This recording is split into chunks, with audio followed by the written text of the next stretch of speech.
বেহালার পর্ণশ্রীতে আইনজীবীর রহস্য মৃত্যু।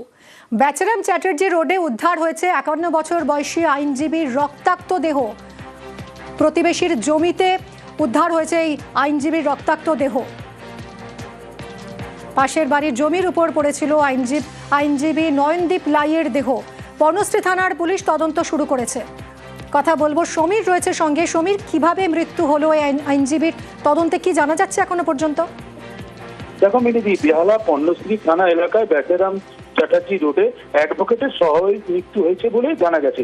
আজ সকালবেলায় বাড়ির পাশ দিয়েই একটি খালি জমিতে মৃত অবস্থায় পাওয়া যায়, রক্তাক্ত অবস্থায়। প্রাথমিকভাবে মনে করা হচ্ছে যে তিনি তিনতলাতে ছাদ থেকে ওপর থেকে কোনোভাবে পড়ে গেছে, কিন্তু এই মৃত্যুর ময়না তদন্ত যতক্ষণ না হবে ততক্ষণ কিছু জানা যাবে না। এই ময়না তদন্তের পরেই জানা যাবে কি। পর্ণশ্রী থানার পুলিশ তদন্ত করছে এবং তদন্ত করে এই নয়নদীপ লাহা, যে 51 বছর বয়স, তার ময়না তদন্তের জন্য পাঠানো হয়েছে। পর্ণশ্রী থানার পুলিশ পাঠিয়েছে এবং তদন্ত করে দেখছে কি কারণে এখানে মৃতদেহ পড়েছিল।